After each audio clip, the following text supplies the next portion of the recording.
I wanted to give you a really quick encouragement today. Anybody who will listen.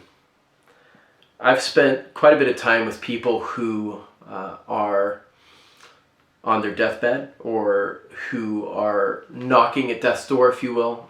People who are in broken relationships, people who are struggling, trying to find hope in seemingly hopeless situations.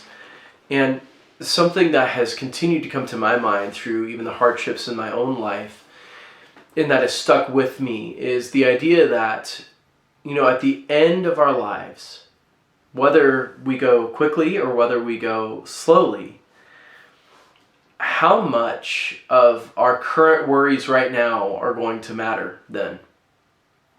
What perspective am I having on the day right now? Am I having an eternal perspective?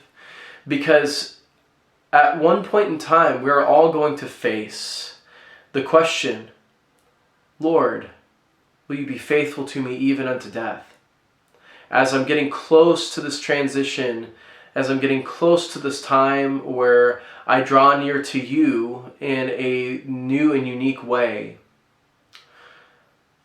will you be faithful? Will you remain with me? Will you hold me? Will I be yours?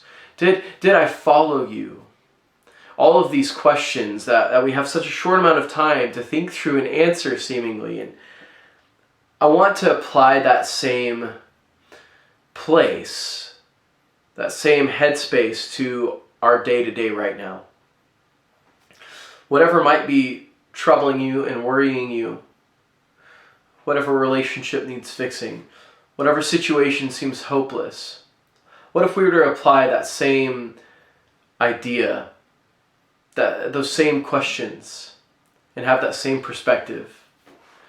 I think it would make the things in our life that are giving us great grief and trouble that seem so big, I think it would make quite a few of those actually seem quite small in relation to eternity.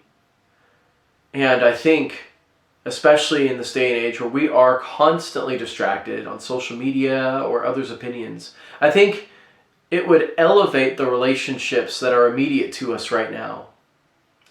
I think this perspective would elevate to us the necessity of having Christ for all of life and even into death. Paul is admonishing the church in Rome. A lot of judgment is being passed on Christian practices, and he says this in Romans 14, verse 7. For none of us lives to himself, and none of us dies to himself. For if we live to the Lord, and if we die to the Lord. So then, whether we live or whether we die, we are the Lord's. For to this end Christ died and lived again, that he might be Lord both of the dead and of the living. So here's my encouragement.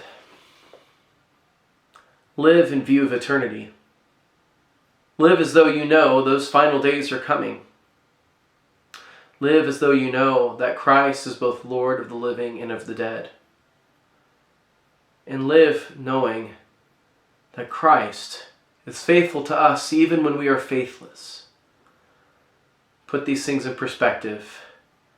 Release the temporal things that you cannot control to Christ. Submit them to him. Ask for his help and wisdom through the Holy Spirit. And trust in the Father's good plan. Have a good day.